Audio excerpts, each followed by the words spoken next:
ఆ! అండి. ఒక్క నిమిషం మేడం. ఒక్క నిమిషం. మరి ఈ పత్రిజీ మహిళా చైతన్యం గురించి ఒక్క నిమిషం చెప్తాను మేడం. ఆ, పత్రిజీ మహిళా చైతన్యానికి స్వాగతం, సుస్వాగతం అండి ఉమామహేశ్వరి మేడం గారికి. మరి ఈ పత్రిజీ మహిళా చైతన్యము ఆవిర్భవించి 2 సంవత్సరాలు అవుతుందండి. ఈ 2 సంవత్సరాల నుంచి కూడా అద్భుతంగా ప్రతిరోజు కూడా 3 గంటల నుంచి 6 గంటల వరకు ధ్యానం, 1 గంట క్లాసు జరుగుతుందండి జూమ్ సెషన్లో. అలాగే మధ్యాహ్నం 2 గంటల నుంచి 4 గంటల వరకు 1 గంట ధ్యానము, 1 గంట క్లాసులు జరుగుతుందండి. అలాగే ప్రతి ఊరూరా కూడా ఎవరైతే పిలుస్తున్నారో అక్కడికి వెళ్ళండి. 3 రోజులు వర్క్షాప్ జరుగుతుందండి. పత్రిజీ మహిళా చైతన్యం టీం అంతా కూడా అక్కడ అద్భుతంగా 3 రోజుల పాటు పత్రి సార్ అందించిన 18 ఆదర్శ సూత్రాలు, మరి 13 వ్యక్తిగత సూచనలు ద్వారా వారిచ్చిన సందేశాలని విపులంగా క్లుప్తంగా వివరించడం జరుగుతుందండి. అలాగే పత్రి సార్ అందించిన ధ్యాన నవరత్నాలు, నవవిధ ధర్మాలు, పత్రిజీ ప్రబోధాలు అద్భుతంగా వివరించడం జరుగుతుందండి. అలాగే స్త్రీ తత్వం గురించి, అర్ధనారీశ్వర తత్వం గురించి ఈ 3 రోజులు వర్క్షాప్ లో చాలా అద్భుతంగా వస్తుంది, వివరంగా చెప్పడం జరుగుతుందండి. అలాగే ఇది అక్కడ అఖండంగా 30 గంటల ధ్యానం కూడా జరుగుతుందండి. ఆటలు పాటలు నృత్యం తర్వాత ఇవి ప్రాక్టికల్స్ ఉంటున్నాయి మేడం. అద్భుతంగా ఉంటుంది. ఈ నెల జూను, వచ్చే నెల జూన్ 8, 9, 10 తేదీల్లో పుత్తూరులో జరుగుతుంది మేడం. అక్కడికి వచ్చి రావాలనుకున్న వాళ్ళందరికీ కూడా ప్రేమపూర్వకంగా ఆహ్వానిస్తున్నామండి. మరి thank you madam, thank you. Welcome to Patriji మహిళా చైతన్యం ఉమామహేశ్వరి మేడం గారికి స్వాగతం అండి, సుస్వాగతం. స్టార్ట్ చేయండి మేడం. మొట్టమొదటగా ఆ పరమాత్మకు, ఆ యొక్క పరమాత్మ దివ్య చైతన్యానికి, ఇక్కడ ఉన్నటువంటి భగవంతులందరికీ, జీకే సార్ గారికి, పత్రి సార్ గారికి, స్వర్ణమాల మేడం గారికి, మాస్టర్స్కి, డివైన్ మాస్టర్స్కి, నాకు జన్మనిచ్చిన తల్లిదండ్రులకి, నాకు విద్య నేర్పినటువంటి గురువులకి, ఎంతో మంది భక్తులందరికీ హృదయపూర్వక వందనాలు. ఈరోజు మనం తెలుసుకోబోయే టాపిక్ వచ్చేసి యోగ పరంపర.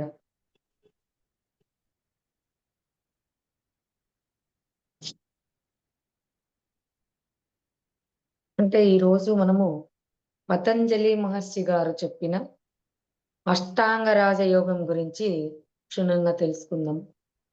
ఇక్కడ యోగం అంటే కలయిక, ఇంజతే ఇది యోగ అన్నారు. అంటే ఏదైనా ఇంకొక దానితో కలిస్తే దానినే యోగము అని అన్నారన్నమాట.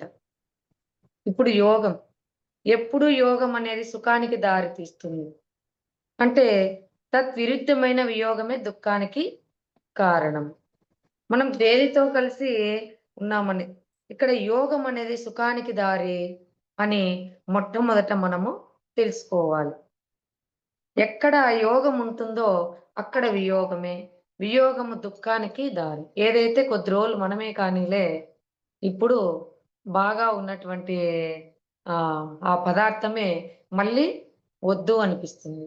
చలి కానీలే, ఎండాకాలంలో చలి కావాలి ఉంటే మొట్టమొదట బాగా ఉంటుంది, మళ్ళీ ఆ విధంగా. హఠయోగం అంటే ఇక్కడ చాలా రకాల యోగాలు ఉన్నాయి. క్రియాయోగము, హఠయోగము, ఆ విధంగా. ఇట్లా ఉదాహరణకి హఠయోగం తీసుకుంటే అది భౌతిక శరీరంతో చేసేటువంటి యోగం అన్నమాట. అంటే అనేక రకాల ముద్రలు ఉంటాయి, ఆసనాలు ఉంటాయి. హఠయోగ ప్రాణాయామ రీతులతో మన శరీరంతో కలిసి ఉండటం అన్నమాట. అది కొంత అభ్యాసము గురువుల ముఖతః చేసి చేయటం వల్ల, దాని వల్ల ఎన్నో లాభాలు ఉంటాయి. అలా చేయటం ద్వారా అనేక రకాలైనటువంటి అదే ఆసనాలు ఉంటాయి, తర్వాత ముద్రలు ఉంటాయి. అవన్నీ కూడా చేస్తే ఆరోగ్యము ఎంతో ఉంటుంది, ఎన్నో లాభాలు ఉంటాయి. భౌతిక శరీరము సుఖంగా ఉంటుందన్నమాట. అత్యంత ఆరోగ్యవంతంగాను ఈ హఠయోగం అనేది భౌతిక శరీరము ఆరోగ్యంగా ఉండటానికి ఇది చేస్తాం. కర్మయోగం అంటే ఏమి? సాంసారిక జీవితంలో అంటే మనము చేసేటువంటి కర్మలో పూర్తిగా ఏకమై ఏ పని చేస్తున్నామో ఆ పని పర్ఫెక్ట్‌గా చేయటం అన్నమాట. అంటే వ్యక్తి కుటుంబ రక్షణ పరిపాలించటము, ఒక ఉద్యోగి ఉద్యోగ ధర్మం పాటించటము, ఒక రాజు రాజధర్మం పాటించటము. ఇది కర్మయోగం అన్నమాట. గృహిణి అయితే కుటుంబంలో వాళ్ళకి రక్షణ బాధ్యత తీసుకోవటము. ఆ విధంగా ఆహ్, నడిచేటప్పుడు నడకమైనా, తినేటప్పుడు తినటమైనా, మనం పూర్తిగా మనసుని లగ్నం చేయటం. ఈ విధంగా మనం చేసే పనులలో లీనం అయిపోవటాన్ని కర్మయోగం అంటాం. యోగ కర్మసు కౌశలం అని కృష్ణ పరమాత్ముడు భగవద్గీతలో చెప్పాడు. అంటే కనుక చేసే కర్మల్లో కౌశల్యం చూపించటమే కర్మయోగము. దానిపైన మనకి అవగాహన ఉండి దానిపైన నిమగ్నం అవ్వటం. అదే అర్జునుడు చెప్పాడు. ఎందుకంటే ఒక పని చేసేటప్పుడు ఆ పని తప్ప వేరే ధ్యాస ఉండకూడదు. ఇంకా మనం వంట చేస్తూ ఇంకొక ఆలోచన చేస్తూ ఉన్నామనుకో, అందులో ఉప్పేసే బదులు ఇంకొకటేస్తాం, కారమేస్తాం. కారమేసే బదులు ఉప్పేస్తాం. ఆ విధంగా అక్కడ మనసు లేకోకుండా ఏదో ఆలోచన చేస్తూ పరధ్యానంలో ఉండి చేస్తే అది పర్ఫెక్ట్‌గా ఏ పని చేస్తుంటే ఆ పనిలో ఉండే యోగ కర్మసు కౌశలమన్నాడు. ఇలా చేసినా గూడా అంటే ఇవన్నీ మోక్ష మార్గాలు. కర్మయోగం గాని, హఠయోగం గాని, ధ్యాన యోగం గాని, ఇక్కడ నాదయోగం అన్నాడు. అదే త్యాగయ్య క్షేత్రయ్య తరించిరి. వాళ్ళందరూ నాదయోగంతో తరించలేదా? అన్నమయ్య, త్యాగయ్య, క్షేత్రయ్య నాదయోగంతో. అంటే హ్మ్, చక్కటి సంగీతంలో మనం ఏకమైపోవటమే ఆ రసస్వాదనలో మనము లీనమవ్వటం. పిబరే రామరసం రసనే పిబరే రామరసం ఆస్వాదించాలి. ఏ విధంగా? అది ఒక మధురమైనటువంటి ఫలాన్ని మనము ఆస్వాదించున్నప్పుడు ఎంత అనుభూతి చెందుతామో, అలా మంచి యొక్క గానం విన్నప్పుడు గూడా అటువంటిగా చెవులు పండిపోయేటట్టుగా ఆస్వాదించాలి. అది నాదయోగం. జ్ఞానయోగం అంటే ఒక మంచి విషయాన్ని రామచరితము గాని, భాగవతం కానీ, ఇటువంటి జ్ఞానయోగం అంటే మహత్తరమైన పుస్తకాలలో ఉండే జ్ఞానంతో ఏకమై ఉండటమే. ఎలా? నువ్వు చెప్తుంటే ఇక్కడ లేవు నువ్వు. ఆ ప్రపంచమంతా నీ కళ్ళ ముందు తిరుగుతూ ఉంది. ఆ రాముడు, సీత, లక్ష్మణుడు, భాగవతంలో కృష్ణుడు, ఆ యొక్క గోపికలు అవన్నీ గూడా అలా తన్మయత్వంతో అవన్నీ ఆ లోకంలో విహరించడం అన్నమాట అక్కడ. ఆ విధంగా జ్ఞానంలో ఏకమైపోవడం. జ్ఞానంలో లీనమై ఉండటం. ఒక పుస్తకం చదువుతున్నప్పుడు భగవద్గీత గాని, పతంజలి యోగ సూత్రాలు కానీ, బోటనీ కానీ, కెమిస్ట్రీ కానీ, ఏదైనా కానీ దాని జ్ఞానంతో మనం పూర్తిగా సమ్మిళితమైనప్పుడు ఆ జ్ఞానం మనకు లభిస్తుంది. అంటే జ్ఞానంతో ఏకమవ్వటమే జ్ఞానయోగము. అది ఊరికే విన్నా కూడా మళ్ళీ రామాయణమంతా విని రామునికి సీత ఏమవుతుంది అన్న చింతాన కాకోకుండా ఏకమై అంటే ఏమి చెప్తున్నారో, ఏమి వింటున్నామో అది అంతరంగంలో అది మననం చేసుకుంటూ అది అవుగదా! ఈ విధంగా జరిగింది. ఆ విధంగా అన్నమాట. అలా ఇప్పుడు మామూలుగా కొన్ని విని అలా వదిలేయటం కాకోకుండా సంస్కృతంలో నిన్న మాకర్థమైంది. నాకహ అంటే స్వర్గలోకం అంట. నాగలోకం అంటే పాతాళ లోకం. స్వర్గలోకానికి, నాగలోకానికి తేడా ఎక్కడ అంటే, ఇప్పుడు మనము నక్క నాగలోకం అనుకుంటున్నాం. అదే మనము సంస్కృతంలో మా అంటే లక్ష్మీదేవి అంట. మనము తల్లిని మా అని పిలిస్తే గనక అమ్మ మా మా మా అని పిలుస్తుంటాం. ఆ మాటలో లక్ష్మీదేవి అనేది ఆ సంస్కృతంలో చేరితే అక్కడ అర్థమైంది. అట్లా ఆ విధంగా ఇంత గొప్ప దాసం అంటే తెలుగు భాష, సంస్కృత భాష ఎంత గొప్పదో చూడండి. తెలియకుండానే మనము ఆ భగవన్నామ స్మరణ చేస్తున్నాం. మా అనేటువంటి నామ ఉచ్చారణతో. అట్లా ఆ విధంగా మనం ఏదన్నా కానీ విన్నటువంటి ఆ పదము మన అంతరంగంలో నిలవాలి. వినాలి, ఏకం అవ్వాలి. శరీరంలో ఏకమై ఉండటము హఠయోగం. మనం చేసే కర్మలలో ఏకమై ఉండటము కర్మయోగం. జ్ఞానంతో, నాలెడ్జ్‌తో ఏకమై ఉండటము జ్ఞాన యోగం. ఎప్పుడు ఏ పని చేస్తున్నా గూడా నేనేం చేస్తున్నాను? నేనేం మాట్లాడేటప్పుడు గూడా నేనేం వింటున్నాను? ఇది సమంజసమేనా? ఇది వినటం వల్ల నాకు మంచిదా? అందుకే చెప్పారు. క్షణశశ్చైవ విద్యామర్థం చ సాధయేత్. అంటే క్షణము వృధా కాకోకుండా మనం సద్వినియోగం చేసుకోవాలి. సమయం ఎంతో విలువైనది. టైమ్ ఈజ్ గోల్డ్ అన్నమాట. అంటే కణశశ్చైవ అంటే కణకణాన్ని ప్రోగు చేసుకుంటూ మనం ఇక్కడ ధనాన్ని సంపాదించాలి. అంటే ఏమని? ఒక సమయంలో మనము కష్టపడుతున్నామన్నా, ఒక సమయంని మనము వాడుతున్నామన్నా దేనికి వాడుతున్నాము? దానివల్ల విద్య అన్నా రావాలా, లేదంటే ఏదో ఒక ధనమన్నా రావాలనేది మనం ఇక్కడ ఎందుకో నేనెందుకు దీనివల్ల ఫలితం ఉందా లేదా అనేది ఆలోచన చేయాలన్నమాట. అందుకే ఇక్కడ మనకదే చెప్పారు. భక్తి యోగము. అంటే అలాగే భక్తి యోగము ఉంది. అంటే సకల చరాచర సృష్టితో ఏకమై ఉండటమే. భక్తి అంటే ఏమి? ప్రేమ. అంటే భగవంతుడంటే ఏమంటాడు? ప్రేమ ఈశ్వర హై. ఈశ్వర ప్రేమ హై. हर धड़कन में साई समा है. ఈశ్వరా ప్రేమ హై. భగవంతుడంటే సర్వ సృష్టి మీద, సర్వ జీవుల మీద పిపీలకాది బ్రహ్మ పర్యంతం వరకు సమానమైనటువంటి ప్రేమ చూపించేటువంటి వాడే భగవంతుడు. అంటే చీమ నుంచి బ్రహ్మదేవుని వరకు ఆ విధంగా అన్నిటిపైన వీడు ఇది చీమే, ఇది భగవంతుడే అనేటువంటి తన, పర, హీన, వృద్ధ అటువంటి భేదం లేకుండా సమానమైన ప్రేమ చూపించేటువంటి వాడే భగవంతుడు. అదే భక్తికి. నాకు కూడా ఒక సబ్జెక్టు చెప్పాలి అనేటువంటి ఆ యొక్క భక్తి అది లేకపోతే మనం చేయలేమన్నమాట.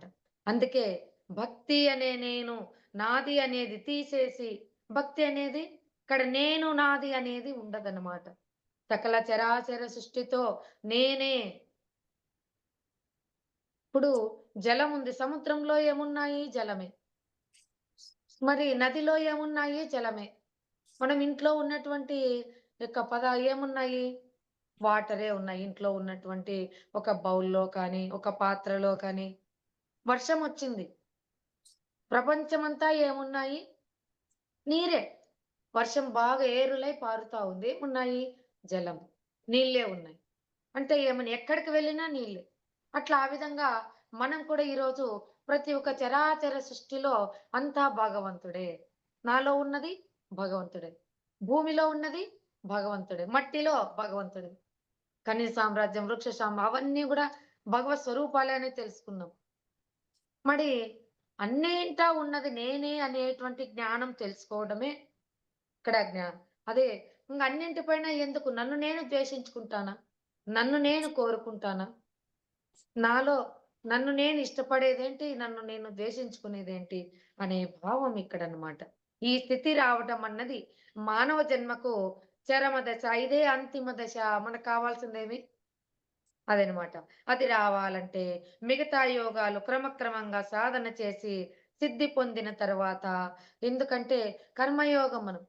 కర్మయోగం చేసిన తర్వాత అందులో మనము చేస్తూ ఎప్పుడైతే ఇంకా ఇదే కాదు అది పరిపక్వం చెందాం ఈ జన్మలోనే కాదు ఎన్ని జన్మలు మానవ జన్మలో కర్మయోగంలో జీవించినామో మనకు తెలీదు.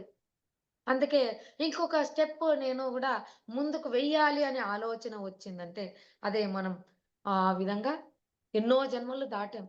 దాటిన తర్వాత ఇప్పుడు మనము ఇంకా ధ్యాన యోగము ఇవన్నీ చేస్తున్నాం. స్థిరాసనంలో, సుఖాసనంలో కూర్చోవడం రావాలి మొట్టమొదట ధ్యానం.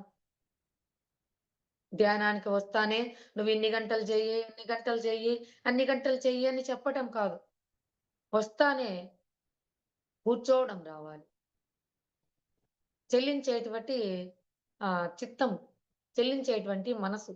ఈ శరీరం గూడా ఆ విధంగా కూర్చోవడం 5 నిమిషాలు, 10 నిమిషాలు, 15 నిమిషాలు కుదరకపోయినా మళ్ళీ అలా కూర్చోవడము మొట్టమొదట రావాలి. ఆ విధంగా కర్మయోగం దాటిన తర్వాత మనకి కొంచెం భక్తి. అప్పుడే నాదయోగం. ఇంగ కుడి, పూజ, భజన అప్పుడు సంగీతంతో ఇంగ సంగీతం. పెద్ద పీట వేసింది ఇక్కడ పిరమిడ్‌లో సంగీతానికి. నాదయోగం సంగీతం వింటూ, వింటూ.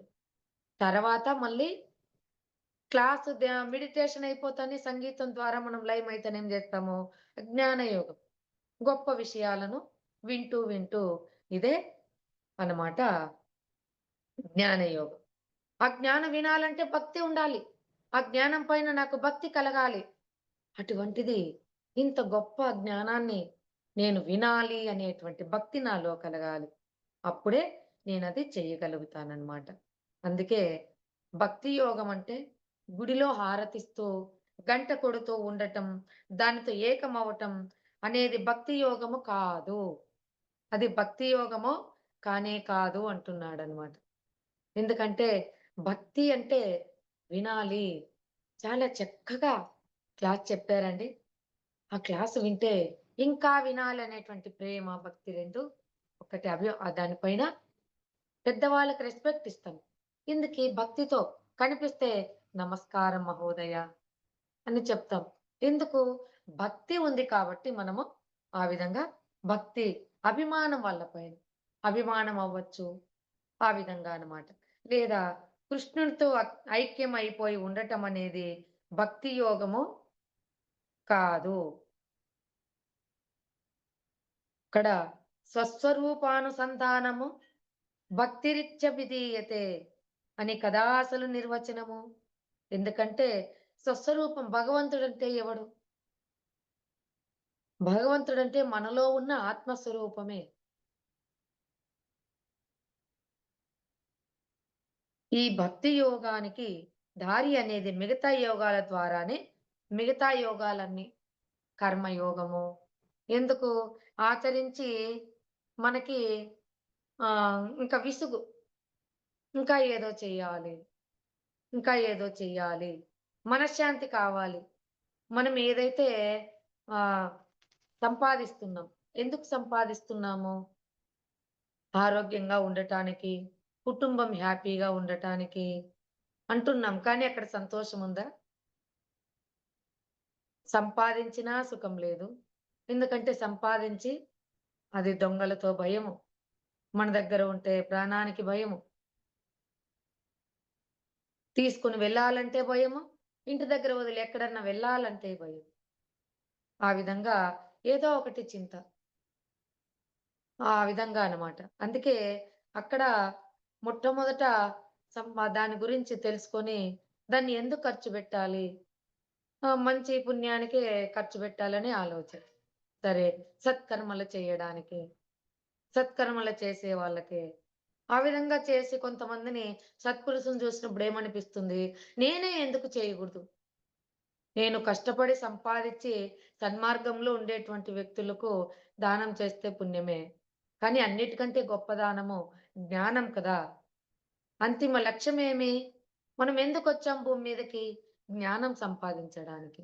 మరి అటువంటప్పుడు నేను ఈ విధంగా ప్రాపంచికంగా ఉండటము ఎంతవరకు కరెక్టు అనేటువంటి ఆలోచన సత్పురుషులకు దానం చేసినప్పుడే, వాళ్ళతో సన్నిహితంగా ఉన్నప్పుడే మనకి కలుగుతుందన్నమాట. ఆ సంపాదించిన ధనాన్ని దేనికి ఖర్చు పెడుతున్నాను అనేది గూడా తెలుసుకోవాలి. ఆ విధంగా మనము భక్తి యోగంలోకి రావటము మనకి కలుగుతుంది. రాజయోగము. అన్ని యోగాలలోనూ చాలా ముఖ్యమైనది రాజయోగము. యోగాలలో రాజు వంటిది కనుక రాజయోగమన్నారు. ఇది చాలా ముఖ్యమైన యోగం. ఇందులో అంటే దీనిలో ఏకమయ్యి ఉంటుంటాం. అంటే మన యొక్క అతీంద్రియ శక్తులతో మనం ఏకమయ్యి ఉంటాము. మన దివ్య చక్షువుతో ఏకమై ఉంటాము. ఎలా వస్తుందండి ఇది? రాజయోగం అంటే ధ్యాన యోగమే, జ్ఞాన యోగమే. ఒక దొంగ ఉన్నాడంట. ఆ దొంగ రోజు దొంగతనాలు చేస్తూ ఉంటే, ఒకసారి రాజు ఇంటికి దొంగతనానికి వెళ్ళాడు. అక్కడ రాజు భార్య వాళ్ళ శయన మందిరంలో మాట్లాడుకుంటున్నారు. ఎలా తిరిగి ఆహ్, మన కూతురే కాదని, గయ్యాలని అందరికీ ఇబ్బంది పెడతా ఉంది అని చెప్పేసి అంటూ ఉన్నారు. పొద్దున కల్లా నువ్వు ఎవరో ఒక వరుణ్ణి చూడాల్సిందే. పెళ్లి నిశ్చయం చేయాల్సిందే. లేదంటే నేను ఊర్లో వాళ్ళ మాటలు పడలేకుండా ఉన్నాను. ఈ రాజ్యంలో వాళ్ళ మాటలు. నా యొక్క నేనే నా జడతో హ్మ్. మూతికి బిగించుకొని నేనే హతమవుతాను అని చెప్పింది. అంతే సరే. ప్రొద్దునికల్లా ఎవరైతే చెరువు దగ్గర స్నానం చేసి అక్కడ భగవన్నామ స్మరణ చేస్తూ ధ్యాన ముద్రలో ఉంటాడో, ధ్యానమే గొప్పది గదా! రాజయోగం గదా! వాళ్ళకే ఇచ్చి పెళ్లి జేస్తాను. ఈ దొంగ విన్నాడు. ఈ దొంగ విని అయ్యో! అవునా? మడైతే ఈ దొంగతనం ఎందుకు? రాజంటి కోడలైతే నాకు అన్నానికి ఆకలేముంటుంది? బాధేముంటుంది? అని జెప్పేసి అతను వెళ్ళి అక్కడ స్నానం జేశాడు. దొంగకు వస్త్రధారణ సరిగ్గా లేదు. బట్టలు సరిగ్గా లేవు. స్నానం జేసి ఎన్నో రోజులయింది. అక్కడ చూసాడు ఇటు, ఇటు అంత లెక్క వెతికాడు. వెతికితే కాషాయ వస్త్రం దొరికింది. ఎవరో ఒక సాధువు స్నానం చేసి అక్కడ ఆరేసుకున్న వస్త్రాలు తీసుకున్నాడు. వేసుకున్నాడు. వేసుకొని ఇంగా ధ్యాన ముద్రలో ఉండేవానికే ఇచ్చి పెళ్లి చేస్తానన్నాడు గదా! కూర్చున్నాడు ధ్యానంలో. వచ్చాడు రాజభటులు. మునివర్యా లేయండి, లేయండి అంటున్నాడు. కళ్ళు మూసుకున్నాడు ఇలా లేవలా. ఎందుకంటే, ఆ సాధువు మాటలెలా ఉంటాయి? ఏం మంత్రాలు చెప్పాలి? వాళ్ళేమన్నా అడిగితే ఏం చెప్పాలి? ఎందుకొచ్చా నేను ఎలా మాట్లాడాలి? సాధువు యొక్క వచనాలెలా ఉంటాయి? ఇవన్నీ ఏమి తెలీదు గదా! అని అలాగే కళ్ళు మూసుకున్నాడు. అలాగే కళ్ళు మూసుకొని సాయంత్రం వరకు కళ్ళు తెరవల. క్షుద్బాధ. లోపలే ఆకలవుతా ఉంది. వాళ్ళేమనుకున్నారు? ఓహో! ఇతను గొప్ప సాధువు. కళ్ళు తెరవకుండా ధ్యానం చేస్తా ఉన్నాడు. ఇతను గనక లేపితే శాపం పెట్టేస్తాడేమో అని వాళ్ళు భయపడుతున్నారు. ఇతను వాళ్ళు ఎక్కడ నన్ను ఇబ్బంది పెడతాడని ఇతను భయపడుతున్నాడు. అలా సాయం అలా సాయంత్రం అయింది. కన్నులెర్రగయ్యాయి. లేచి నీళ్లు తాగి ఆ! ఆ యొక్క నీళ్ళలో మునిగాడు. నీళ్ళు తాగాడు. మళ్ళీ వచ్చి ధ్యానంలో కూర్చున్నాడు. మళ్ళా అలా ఇంకా 3 రోజుల వరకు లేవల. చానా ఆకలైపోయింది. అలా అయిపోయేసరికి మళ్ళీ లేసి ఎర్రగా పారిపోయినాయి. అప్పుడు నీళ్లు తాగి మళ్ళీ కూర్చున్నాడు. అంటే భూమి మీద ఉన్నటువంటి మలమూత్రతో తయారైనటువంటి ఆహారం. మన విసర్జన భూమికి ఆహారం. భూమి నుంచి వచ్చిన ఫలాలు మనకి ఆహారం. అట్లా జంతువులు సర్వ జీవకోటి అన్ని విసర్జించిన ఆహారం భూమికి ఆహారమై మళ్ళీ మనకు వస్తూ ఉంది. అలా ఆహారం ఎప్పుడైతే త్యజించినాడో అప్పుడు అతనికి జ్ఞానోదయం అయింది దేహంలో. ఎప్పుడు జ్ఞానోదయం అయిందో అప్పుడు అతను సరే నేను ఎన్ని నిమిషాలు ఇంక శ్వాస ఒక్కటే అక్కడ జరుగుతాండేది. అతనేం జేస్తున్నాడు పని? శ్వాస తీసుకుంటూ ఆహ్, సరే ఎన్ని నిమిషాలు నేను శ్వాస తీసుకోకుండా ఉండగలను చూద్దాం అని చెప్పేసి అలా ఆహ్, ఒక్క నిమిషము, 2 నిమిషాలు, 5 నిమిషాలు, 10 నిమిషాలు ఇలా పెంచుకుంటూ అతను అలా వచ్చాడంట. 3 రోజులకు ఒకసారి మెలకువ వచ్చింది. మళ్ళీ 10 రోజులకొకసారి మెలకువొచ్చింది. మళ్ళీ నెలకు ఒకసారి మెలకువొచ్చింది. మళ్ళీ 6 నెలల వరకు అతనికి మెలకువ రాలేదంట. 6 నెలల వరకు ఉంటే అతనికి గురువులు ఎంతోమంది గురువులు ఆత్మ సాక్షాత్కారం అయ్యి జ్ఞానోపదేశం జేశారంట. ఎన్నో అతను జ్ఞానవంతుడయ్యి ఎన్నో తెలుసుకున్నాడు. అప్పుడు లేసి మెలక వచ్చేసరికి ఇంకా వీళ్ళు తిరుగుతూ ఉన్నారు. బట్టలు పోతే పొద్దున ఒకరు, సాయంత్రం ఒకరు ఇలా మారుతూ, మారుతూ లాస్ట్‌కు మెలక వచ్చింది రాజవర్య. ఇతనికి రండి అని పిలుచుకొచ్చాడు. అప్పుడు పిలుచుకొస్తే ఆ రాజు వచ్చి, "నా కూతుర్ని పెళ్లి చేసుకో." "ఎవరు నువ్వు? నేను నీ కూతుర్ని ఎందుకు పెళ్లి చేసుకోవాలి?" అప్పుడు చెప్పాడు. "నేను 6 నెలల క్రితము నా సతికి మాట ఇచ్చాను. ఈ విధంగా జరిగింది. ఈ విధంగా జరిగింది కాబట్టి, నేను ఆ రోజు అనుకున్నాను 6 నెలల నుంచి మీ దగ్గర నేను ఇలా ఉండాను." అంటే గురువు ఏ రూపకంగా వస్తాడో చూడండి. ప్రతి ఒక్కరు మన ప్రపంచంలో ఉన్నటువంటి జంతువులు గాని, మనుషులు గాని వాళ్ళకు జ్ఞానం ఉన్నా లేకపోయినా వాళ్ళు గురువుగా స్వీకరించాల్సిందే ఈ కథను వింటే. అప్పుడు మీరే నా గురువులు. మీరు కనుక ఏం చేస్తారనే భయం లేకుండా ఆ భయం ఉంది. మీరేం చేస్తారనే భయంతో నేను అలానే కూర్చున్నా. మీరే నా గురువులు. అలా కూర్చున్నాను కాబట్టే, ఈరోజు నా ఆత్మ సాక్షాత్కారం లభించింది. నాకు జ్ఞానోపదేశం అయ్యింది. ఈరోజు నేను ఒక తపస్వినయ్యాను. ఈ యొక్క కుటుంబము, ఈ రాజరికము, ఈ రాజభోగాలన్నీ గూడా నా కాలి గోటితో సమానము. కాబట్టి నేను అరణ్యాలకు తపస్సు జేసుకోవడానికి పెళ్లి చేసుకోవాలి అని వచ్చాడు. కానీ అరణ్యానికి తపస్సు చేసుకోవడానికి వెళ్ళిపోయి ఒక గొప్ప మునిగా అయిపోయాడన్నమాట. అట్లా ఆ విధంగా మనకు గూడా ఎంతో అవన్నీ గూడా గురువు ఆ థర్డ్ ఐ యాక్టివ్ అయింది గాబట్టి జ్ఞానోపదేశం అయ్యిందతనికి. ఆ థర్డ్ ఐ యాక్టివ్ అవ్వాలంటే ధ్యానం చేయాలి. అతనేమన్నా మంత్రాలు ఉచ్చరించాడా? ఏమన్నా చేశాడా? ఏమి చేయలా. ఆ విధంగా అన్నమాట. మన సూక్ష్మ శరీరంలో మనం ఏకమై ఉండటమే. ఆత్మలో ఏకం. అలాగే మన కారణ శరీరం, మహాకారణ శరీరాలతో ఏకమయి ఉండటమే. కారణ శరీరము ఇది. ఎందుకంటే ఆత్మ ఉంటేనే ఈ శరీరము ఉందన్నమాట. భౌతిక శరీరంతో ఏకమై ఉన్నప్పుడు హఠయోగము, ఆసనాలు ఇవన్నీ గూడా ముద్రలు ఇవన్నీ గూడా వేస్తూ ఉంటాం. మరి సూక్ష్మ శరీరంతో మహాకారణ శరీరాలతో ఆయా లోకాలలో విహరిస్తుండటాన్ని, వాటితో ఏకమై ఉండటాన్ని రాజయోగం అంటారు. అంటే అంతరాత్మతో మనం ధ్యానం చేస్తూ ఉన్నత లోకాలను దర్శిస్తూ ఆ విధంగా ఉండటాన్ని మనము రాజయోగం. కనుక అతి ముఖ్యమైన రాజయోగం గురించి మనం క్షుణ్ణంగా తెలుసుకుందాం. పూర్తిగా తెలుసుకుందామని ఇక్కడ పతంజలి మహర్షి రాజయోగం అంటే మనకు ముందుగా పతంజలి మహర్షి స్ఫురిస్తారు. గుర్తుకు ఎవరొస్తారు? అది పతంజలి మహర్షి. భారతదేశ స్వాతంత్ర్యం గురించి మాట్లాడినప్పుడు ఎవరొస్తారు మనకి?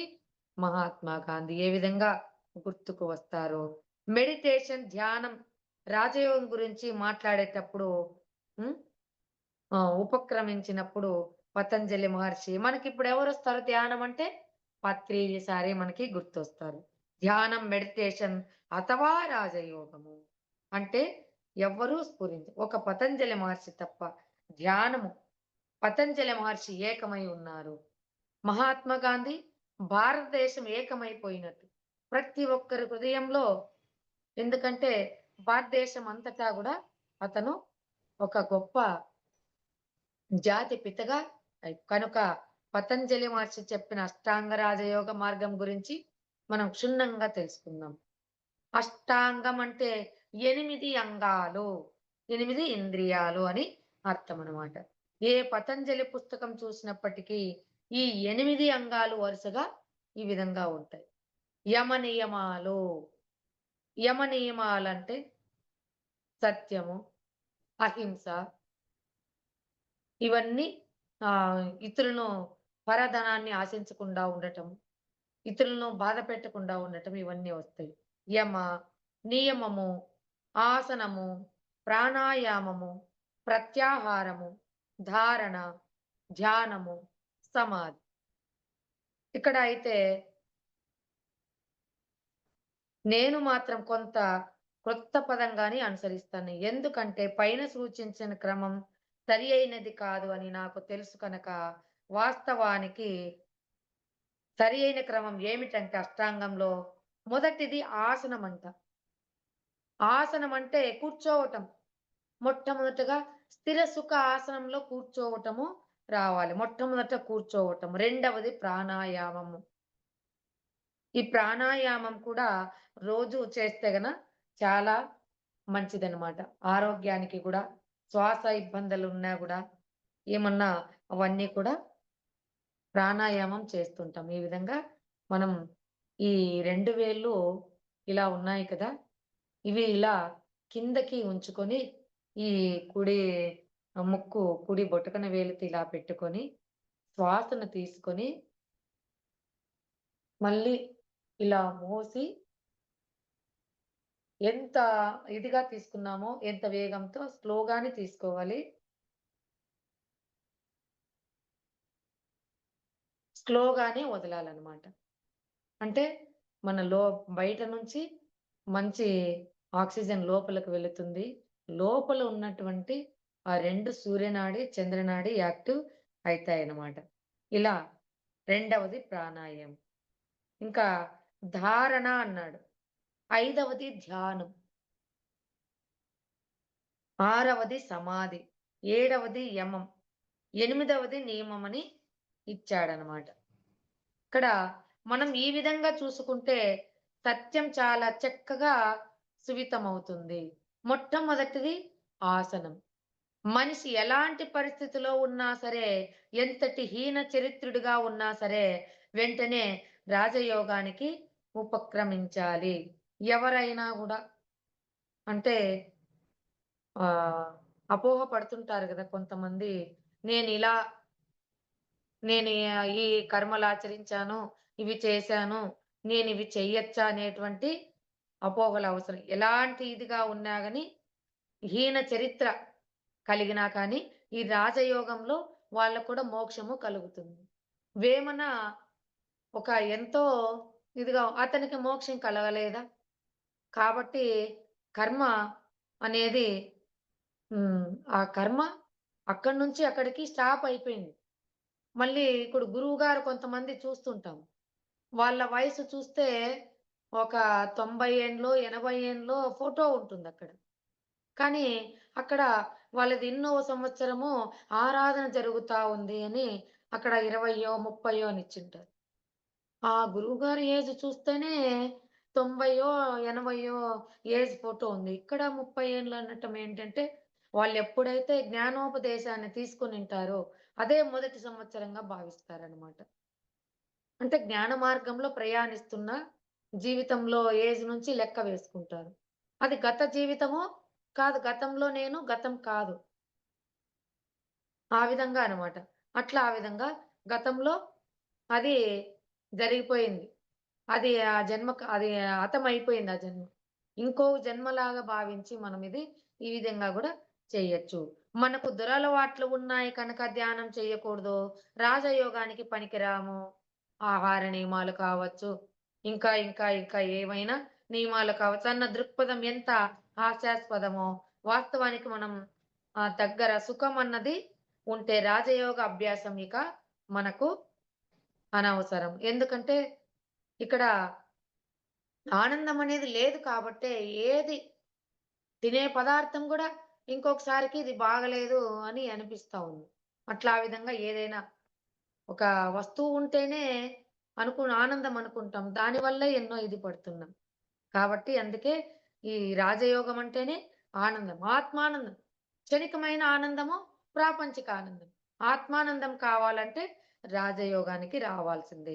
ఎవరైనా ఇది ఆచరించవచ్చు అని రోగం ఉంటేనే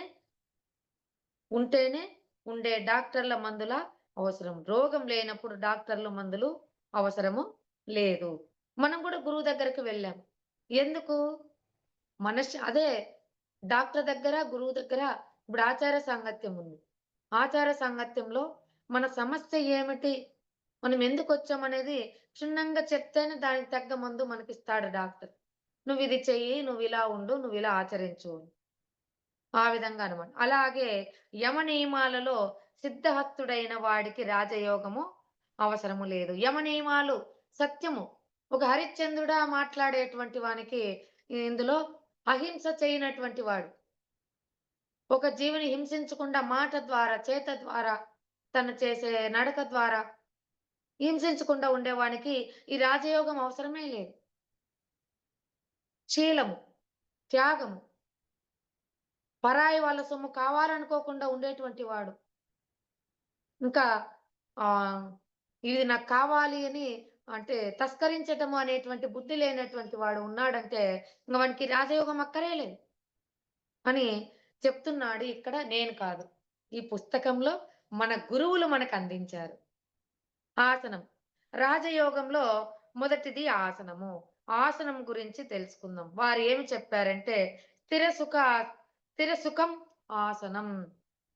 స్థిరంగా కూర్చోవాలి కదలిక లేకోకుండా. కదలిక లేకుండా అంటే మనసులో ఆలోచనలు గూడా నాలో రాగూడదు. ధ్యానంలోనే ఉండాలి నా మనసు కూడా.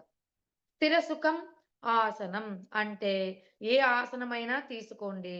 అది స్థిరంగా ఉండాలి. చక్కగా, సుఖంగా ఉండాలి. అక్కడ మనం కూర్చోవడానికి గూడా బాగా ఉండాలి. అందుకే మనము కింద నేల కూర్చోకుండా ఏదైనా యేసుకొని కూర్చోమంటారు. ఇదే ఒక గంట కూర్చున్నామనుకోండి, నేలైతే ఇలా పెయిన్ రావాల. అలా కాకోకుండా ఏదైనా ఒక వస్త్రాన్ని పరుచుకొని మనం అలా కూర్చోవచ్చనమాట. ఇంకా సోఫాలైనా గూడా బాగా ధ్యానంలో ఒక సమాధి స్థితికి వెళ్ళినప్పుడు మనం అలా కదలొచ్చు. ఒక పక్కకి వాలిపోవచ్చు. కాబట్టి అలా, అలా గూడా కుర్చీలో గాని, ఏదో ఒక చోట కూర్చోవచ్చు. ఇక్కడ మనం ఆసనంలో ఓ అరగంట గాని, ఒక గంట గాని సుఖంగా, స్థిరంగా కూర్చోగలిగేటువంటి ప్లేస్‌లో మనము ఆసనము ఏర్పరచుకోవాలనమాట. ఆసన సిద్ధి అన్నది మొట్టమొదటి రోజునే రాదు. కూర్చోగానే మనకి పెయిన్ రాకోకుండా, జోము వెక్కకుండా, నొప్పి రాకోకుండా అలా అనేది రాదు. అలా క్రమక్రమంగా మనము అలా కూర్చోవడం రావాలి. ప్రతిదీ అభ్యాసంతోనే సాధ్యమవుతుంది. ఇప్పటినుంచే మనం మొదలుపెట్టామనుకో ఇప్పుడు కొంతమంది ఉన్నారనుకో, చానా మంది మోకాళ్ళ నొప్పులు, మేము కూర్చోలేము. ఇలా సిట్ రైట్‌గా ఎందుకంటే కూర్చోలేదు కాబట్టి. చానా మంది ఆహారం భుజించేటప్పుడు కానీ, ఒక టీవీ చూస్తున్నప్పుడు గానీ, లేదా ఒక చోట కూర్చున్న ఒక క్లాస్‌లో కూర్చున్నప్పుడు కానీ, వాళ్ళెందుకంటే ఒక స్కూలు, ఒక పద్ధతి చదివినటువంటి వాళ్ళైతే ఇలా కొంతమంది పెద్దవాళ్ళని చూస్తే కాళ్ళు గూడా ఇలా మాదిరిగా ఆసనం ఏసుకోవడానికి కూడా రాదనమాట. అంటే ఎందుకు? రోజు పూజ మందిరంలో గాని, ధ్యాన మందిరంలో గాని ఒక అర్ధగంట ఇలా కూర్చోవటం వాళ్ళు అలవాటు చేయలేదు కాబట్టి వాళ్ళకి రావటం లేదు. ఈ ఆసన సిద్ధి రావాలంటే క్రమక్రమేణా చేస్తూ ఉంటే ఆసన సిద్ధి అనేది కలుగుతూ ఉంటుంది. రోజు మనము ధ్యానం చేయినా, చేయకపోయినా కూర్చోవడం రావాలి. క్లాస్ వినడానికి కూర్చోవడం. అలా కూర్చున్నప్పుడు గూడా పద్ధతిగా ఆసనంలో కూర్చోవటం ఇలా రావాలనమాట. ప్రతిదీ అభ్యాసంతోనే సాధ్యం కదా! ఏదైనా అభ్యాసం చేస్తేనే వస్తుంది గదా! రోజు విశేషంగా సాధన చేస్తూ, చేస్తూ ఉంటే 3 గంటలు ఏకధాటిగా ధ్యానం చేస్తే వాడికి ఆసన సిద్ధి లభిస్తుంది. ఆసన సిద్ధి కలగాలి అంటే 3 గంటలు క్లాస్‌లో కూర్చోవాలని అర్థం. ప్రతిరోజు సుఖమైన, స్థిరమైన ఆసనం కూర్చొని సాధన చేస్తూ ఉండాలి. ప్రతిరోజు ఒకే చోట స్థిరంగా మళ్ళీ ఈరోజు ఈ ప్లేస్‌లో, ఇంకొక రోజు ఇంకో ప్లేస్‌లో, ఇంకో ప్లేస్‌లో కాకోకుండా అలా సిద్ధి కలగాలన్న ఒకే ప్లేస్‌లో స్థిరమైనటువంటి ఆసనం వేసుకున్నా గూడా చాలా మంచిది అన్నమాట. ఇదంతా వెరసి మొదటి అంగము ఆసనము. మొదటి అంగము నేర్చుకున్నాం. కొద్ది రోజులు క్రమక్రమేణా కూర్చోవటము క్లాసుల్లో కానీ, ధ్యానం క్లాస్ ఉంది వినటానికి కూర్చుంటాం గదా! అలా ధ్యానం చేయడానికి, అలా ఆసనం ఇక్కడ మెయిన్ కాన్సంట్రేషన్ ఎక్కడ చేయాలి? క్లాస్ పైన కాన్సంట్రేషన్ పెట్టకపోయినా, ఇక్కడ ఆసనం పైన మొట్టమొదటి అంగం మనకు రావాలి గాబట్టి, ఇక్కడ ఆసనం అనేది దీనిపైన దృష్టి పెట్టి దీన్ని మనము కూర్చోవటము ట్రై చేయాలనమాట. మళ్ళా తర్వాత ప్రాణాయామము. రెండవది స్థిరంగా కూర్చున్న తర్వాత చక్కగా 2 చేతులు కలిసి పట్టుకోవాలి. 2 కళ్ళు మూసుకోవాలి. ప్రాణాయామం అంటే శ్వాస మీద ధ్యాస అన్న దానికి ఉపక్రమించాలి. శ్వాస అనేది ఎనర్జీ ఎక్కువ భౌతిక రూపము. Breath is our physically form of energy. మన బాడీలోకి అపారమైనటువంటి విశ్వశక్తి వస్తూ ఉంటుంది. ధ్యానం అని చెప్పారిక్కడ. మామూలుగా ఇది కూడా ధ్యానం చేసే ముందర గూడా ఒక పూజలో గూడా ఇది 3 సార్లు చేస్తుంటారు. చేయొచ్చు. ఇక్కడ అపారమైన స్లోగా శ్వాసను తీసుకొని అలాగే స్లో మోషన్‌లో శ్వాసను వదులుతూ ఉండటం. రెండవసారి ఏం చేయాలి? ప్రాణాయామం ఆ యొక్క ధ్యానం చేయాలి. ఇక్కడ శ్వాస మీద ధ్యాస ఉంచటమే ప్రాణాయామం అంటే అని చెప్తున్నాడు. ప్రాణాయామం అంటే చాలా మందికి శ్వాసకు కుంభించాలి, బిగపట్టాలి అన్న అపోహ ఉంది అని ఇక్కడ చెప్తున్నాడు. అది కరెక్ట్ కాదు అని ఇక్కడ శ్వాస అంటే స్లో మోషన్‌లో శ్వాసను తీసుకోవటము. ఇలా అంటే ఈ యొక్క మూలాధార చక్రం నుంచి స్లోగా ఇలా మనకెక్కడ భృకుటి మధ్యం వరకు శ్వాస వస్తుంది. భృకుటి మధ్యం నుంచి స్లోగా ఇలా మూలాధార చక్రానికి శ్వాస వస్తున్నది. దీన్ని గమనిస్తూ ఉండటం. ఆ శ్వాసను మొట్టమొదట పట్టుకోవాలి.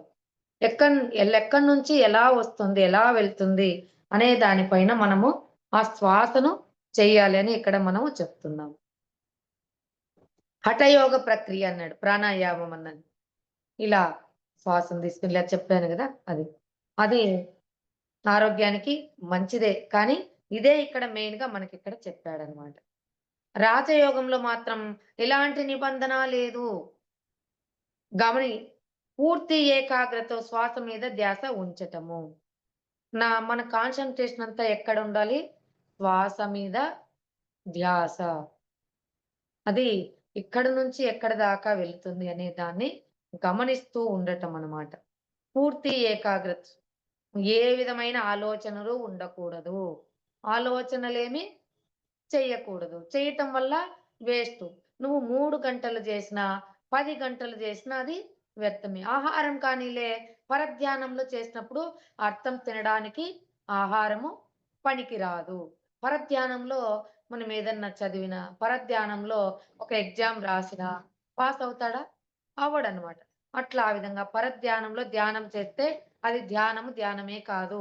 నువ్వు 1 గంట ధ్యానం చేసినా 0 నిమిషాలతో సమానం. ఆ ధ్యానంతో. కాబట్టి ఆలోచనలు వస్తున్నాయి. కట్ చేసుకోవాలి. ఎందుకంటే ఒక వ్యక్తి నేను చదువుకుంటున్నాననుకో, ఎవరైనా వచ్చి పిలిస్తే ఏం చెప్తాను నేను? నేను చదువుకుంటున్నాను. తర్వాత మళ్ళీ మాట్లాడతా. ఆ విధంగా ఎలా చెప్తాం? అలాగే మన మనసు కూడా ఈ ఆలోచన అనేది ఈ ధ్యానం అయిపోయిన తర్వాత దాన్ని యాక్సెప్ట్ చేస్తా అనేటువంటి ఇదిలా మనము పూర్తిగా అక్కడ దేవుడి గురించి కానీ, మంత్రం గురించి కానీ, దేహం గురించి కానీ, సంసారం గురించి కానీ, దేశం గురించి కానీ, ఏ విధమైన ఆలోచనలు లేకుండా మన పూర్తి ఏకాగ్రతను శ్వాస మీదే ఉంచాలి. అది గూడా ఎలా చెప్తాను. ఎలా అంటే ఇప్పుడు సపోజు దేవుడు గుర్తుకొచ్చాడనుకోండి. అలా శ్రీకృష్ణ పరమాత్మ గుడికి వెళ్ళినట్టు నాకు గుర్తుకొచ్చిందనుకో. సరే, నేను ఆ గుడిలో స్వామి ఎదురుగుండా ధ్యానం చేస్తున్నాను. అలాగే నా కూతురు గుర్తుకొచ్చిందనుకో. నా కూతురు దగ్గరికి వెళ్ళా. నా కూతురుని పిలుచుకొని నా నేను ధ్యానానికి కూర్చున్నా. నా కూతురు నేను ఎంచక్కా ధ్యానం చేస్తున్నా. ఇద్దరం ధ్యానం చేస్తున్నాం. ఆ విధంగా మన ఆలోచనలు మనం మార్చుకోవాలనమాట. ఆ విధంగా కుటుంబంలో ఎవరొచ్చినా వాళ్ళు కూడా ధ్యానం చేస్తున్నారు. వాళ్ళందరి ద్వారా ధ్యానం. ఆ ధ్యానం అప్పుడు ఊహించుకో. సమస్య వచ్చింది. ఆ సమస్య తీరిపోయింది. నీకు సమస్య గుర్తొచ్చిందనుకో, ధ్యానంలో ఏ విధంగా ఆ సమస్య తీరిపోయింది. అందుకే నేను చక్కగా హాయిగా ధ్యానం చేస్తున్నా. ఒక సమస్య ఉంది నీకు. నిజమే. ఆ సమస్య, ఆ ప్రాబ్లమ్ నీకు ఉంది. తీరాలి. కానీ ఇక్కడ ధ్యానం చేస్తున్నప్పుడు అది గుర్తుకొచ్చిందా? తీరిపోయింది. ఆహా! అందుకే సమస్య తీరిపోయింది. అందుకే నేను ఎంచక్కా ధ్యానం చేస్తున్నాను. ఈ విధంగా మన మైండ్‌ని అక్కడ ఆ విధంగా మార్చుకొని మనం అక్కడ ధ్యానము చేయాలనమాట. ఆ విధంగా ఎలాంటి విధమైన ఆలోచన లేకుండా పూర్తి ఆలోచనలొస్తే దాన్ని ఎలా డైవర్ట్ చేసుకోవాలి, ధ్యానం చేయడానికి మనం ఎలా దాన్ని మార్చుకోవాలన్న దానికి నేనిలా చెప్పాను. ఎలాంటి విధమైన ఆలోచన లేకుండా మన పూర్తి ఏకాగ్రతను శ్వాస మీదే. దీనినే సుఖ ప్రాణాయామము అంటాము. ఇప్పుడు నిద్రపోతున్నాం. ఎన్ని సమస్యలున్నా నిద్రలో ఏమన్నా బాధపడుతున్నామా? లేదు. మనసనేది అక్కడ లేదు. మనసు లేకుండా ఉన్నటువంటి స్థితే ధ్యానం. ఆ విధంగా మొట్టమొదటగా నేను కూడా అలానే ఉండేదాన్ని. గుడికి వెళ్ళినా, ఇంకా లేదంటే ఎక్కడన్నా వెళ్ళినా, ఒక భగవద్గీత కార్యక్రమానికి వెళ్ళినా, భాగవత సప్తాహానికి వెళ్ళినా, ఇంటి దగ్గర మా వారు ఏమంటారో, లేట్ అయితుందేమో, సబ్జెక్ట్ మీద కాన్సంట్రేషన్ పెట్టేదాన్ని కాదు నేను. అప్పుడు నాకు అనన్యా చింతయంతో మాం ఏ జనాః పర్యుపాసతే తేషాం నిత్యాభియుక్తానాం యోగక్షేమం వహామ్యహం. అనన్యమైనటువంటి భక్తి శ్రద్ధలతో భగవంతునిపై మనసుని లగ్నం ఎవరైతే చేస్తారో వాళ్ళ యొక్క యోగక్షేమాలన్నీ తానే వహిస్తాడు అని ఎప్పుడైతే విన్నానో నేను, ఆ సబ్జెక్ట్ అప్పటినుంచి సరే, నేను భగవత్ కార్యానికొచ్చాను. నాకు యోగక్షేమాలు భగవంతుడే చూసుకుంటాడని అక్కడ ఉన్నప్పుడుగా నేను ఆలోచించను. ఇంటి గురించి కానీ, ఇంట్లో వాళ్ళు అరుస్తారని గురించి కానీ, ఏమన్నా కానీ భగవంతుడేం ఇంటికొస్తే ఏ సమస్య ఉండదు. అక్కడ నాకు అలవాటైంది. అలాగే ధ్యానంలో కూడా నేను ధ్యానం చేస్తున్నంత సేపు ఆ గంట వరకు ఏ ఆలోచనలు, ఏ సంకల్పాలు ఏవి నేను ఒక గంట సంకల్పం పెట్టుకున్న ఈ క్లాసుందా, క్లాస్ అయ్యేంత వరకు నేనెక్కడ నా దృష్టి అనేది వెళ్ళదనమాట. ఈ విధంగా ఇందులో రేయక అంటే రేచక, పూరకము, నింపటం. పూరకం అంటే రేచకం వదలు. ఆ విధంగా ఇట్లా. దీనినే గౌతమ బుద్ధుడు ఆనాపానసతి అన్నాడు. ఈ సుఖమయ ప్రాణాయామే బుద్ధుడు ఆనాపానసతి అన్నాడు. ఆన అంటే ఉచ్ఛ్వాస. అపాన అంటే నిశ్వాస. సతి అంటే కూడుకొని ఉండటం. ఇది సుఖమయ ప్రాణాయామం. సుఖంగా శ్వాసను తీసుకోవటము, శ్వాసను వదలటం.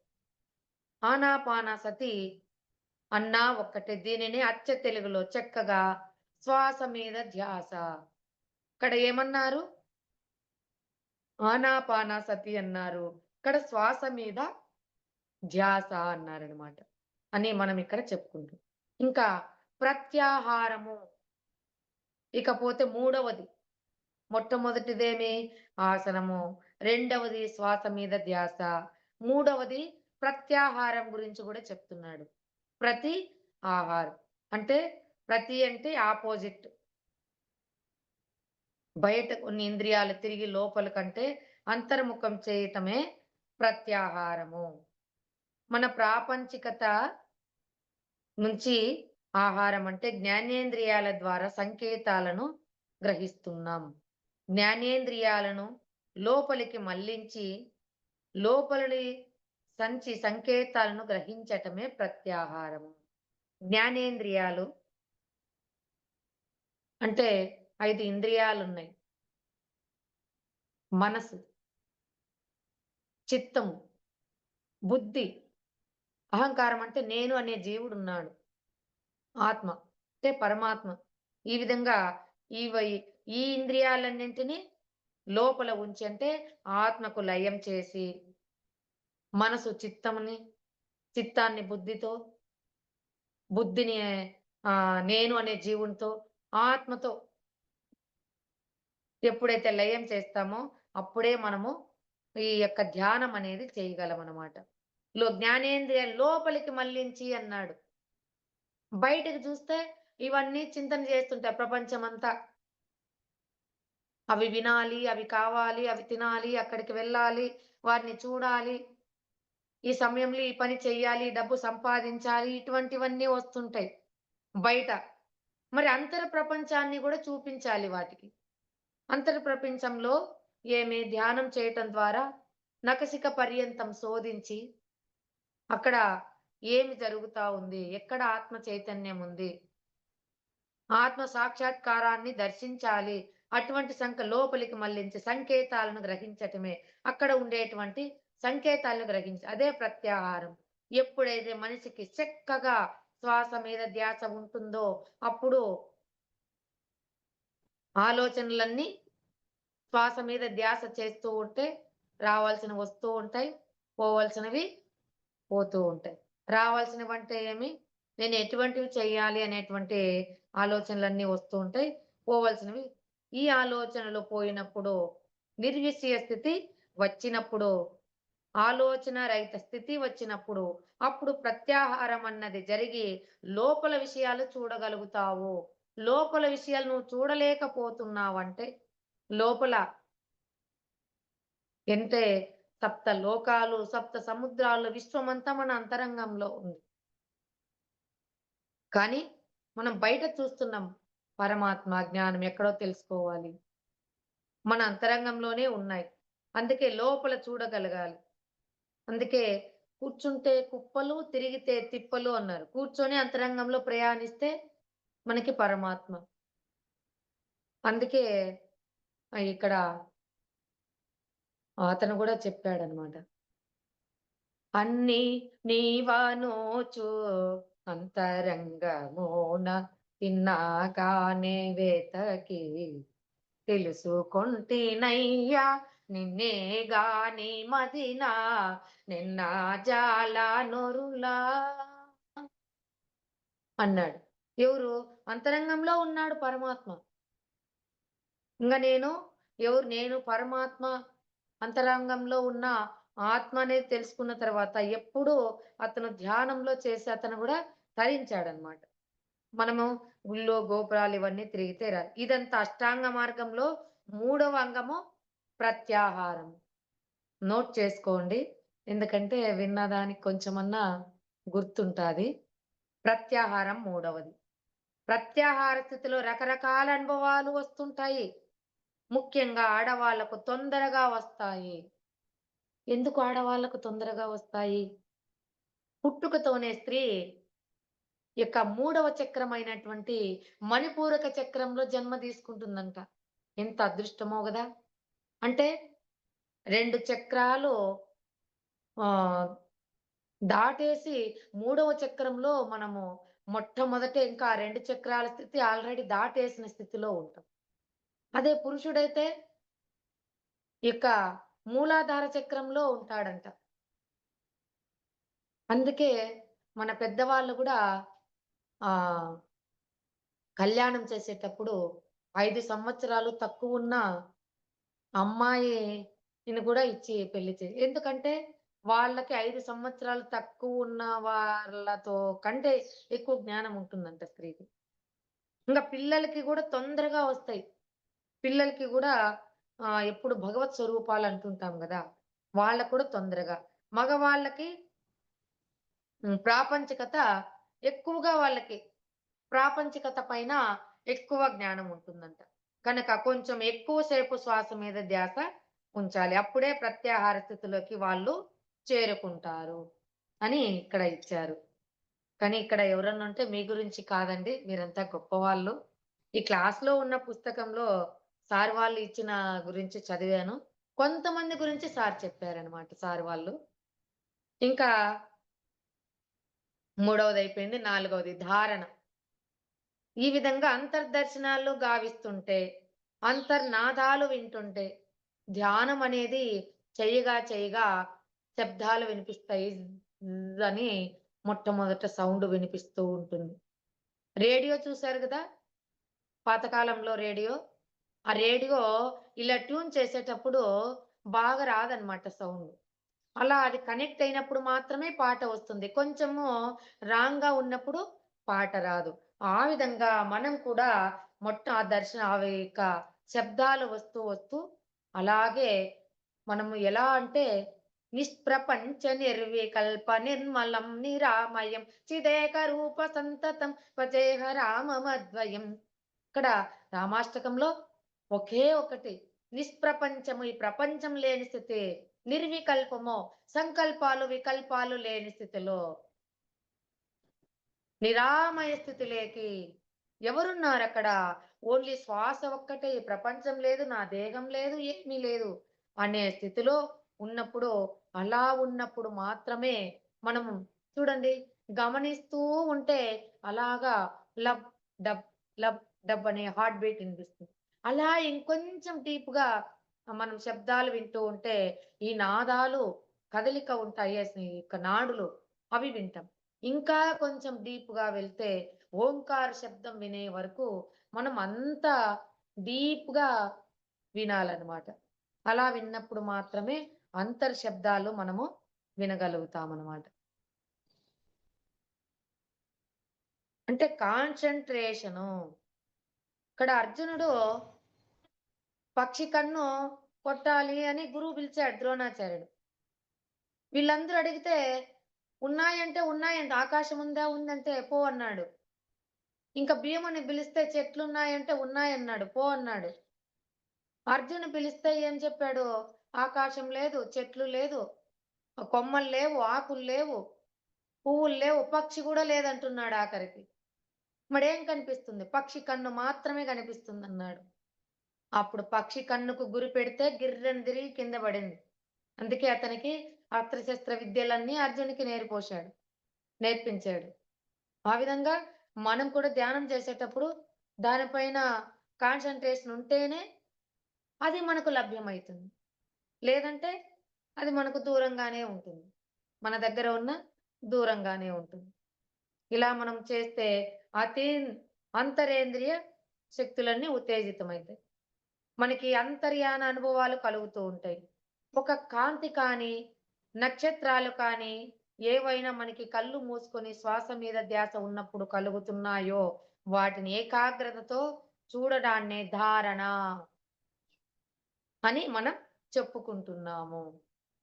దానిపైన చూడటాన్ని ఇలా కళ్ళు మూసుకొని ఉన్నప్పుడు కొన్ని కలర్స్ కానీ, నక్షత్రాలు కానీ ఇలా కనిపిస్తే, మైండ్ ఖాళీ అయినప్పుడు, తర్వాత విషయాలు గ్రహిస్తున్నప్పుడు వాటిని మనం జాగ్రత్తగా వీక్షిస్తున్నప్పుడు అది ధారణ.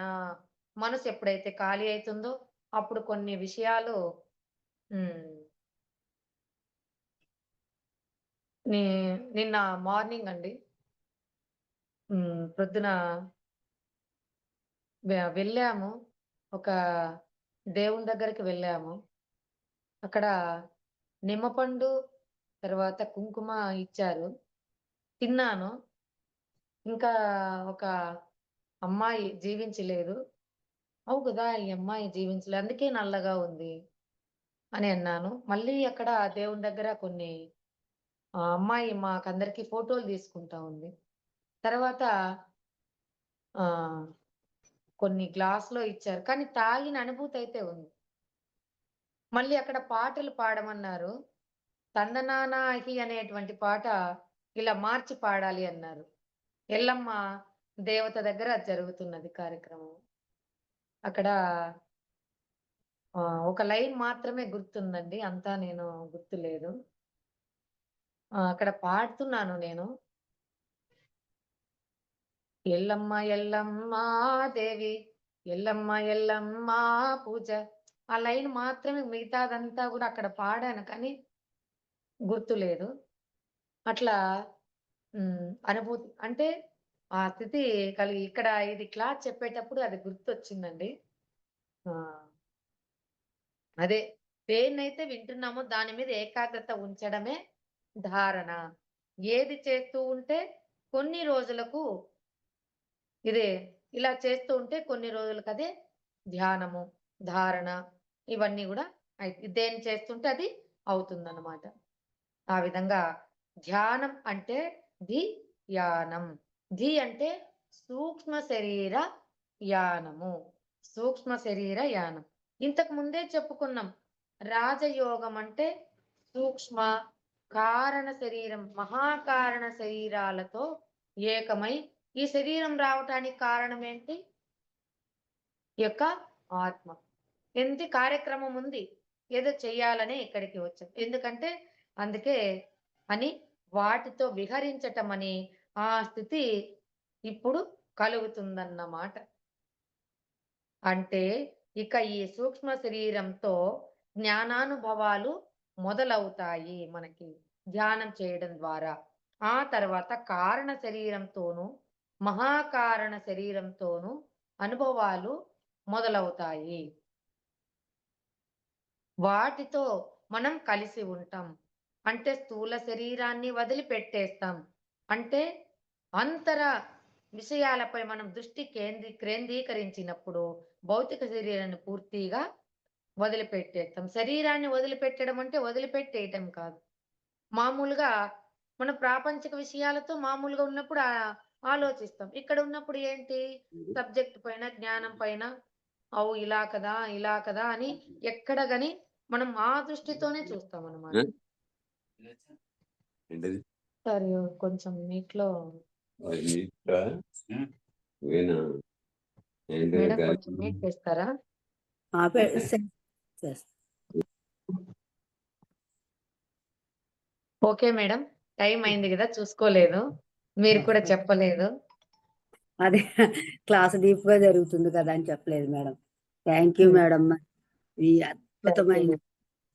అద్భుతమైన ప్రవచనాలను అందించారు చక్కగా. మరి అష్టాంగ మార్గాల గురించి, యమ నియమాల గురించి చాలా క్లుప్తంగా వివరించారు మేడం. చాలా ఇవన్నింటిలోనూ కూడా అద్భుతంగా అంటే ప్రాణాయామం చేసేటప్పుడు శ్వాసలు తీసుకోవడం, వదిలివేయడం. తర్వాత కొంతమంది కుంభకంగా అది అలా లాగిపెట్టి అలా ఉంచేసుకోమంటారు. అది కరెక్ట్ కాదు. ఏదైతే ఉచ్ఛ్వాస నిశ్వాసాలను గమనించడం ద్వారా రాజయోగంలో ఉన్నామో అదే అసలైన ధ్యానం. ధ్యానం ఉచ్ఛ్వాస నిశ్వాసం గమనిస్తూ ఏకాగ్రతతో నిశ్చల స్థితిలో ఉన్నప్పుడు మనం ఏదైతే చూస్తామో అది మన అంతర్లోతుల్లోకి వెళ్ళి ఎక్కడో లేదు పరమాత్మ, ఎక్కడో లేరు, సప్త సముద్రాలు మీలోనే ఉన్నాయి, సప్త నదులు మీలోనే ఉన్నాడు, పరమాత్మ నీలో ఉన్నారు. అద్భుతంగా చెప్పారు మేడం. అదే అసలైన స్థితి. అదే అందరం తెలుసుకోవాల్సిన స్థితి. నువ్వే దేవుడివి, మనమే దైవాలము, మనలోనే ఉంది ఆ దైవత్వం అంతా కూడా. మొత్తం మీరు చెప్పిన క్లాస్ అంతా కూడా మొత్తం దైవత్వం గురించే మేడం. చక్కగా చెప్పారు madam. Thank you madam. Thank you very much madam. ధన్యవాదాలు. ఏమైనా డౌట్స్ ఉంటే మాట్లాడండి మేడం. సమాధి ఇవన్నీ ఒకవేళ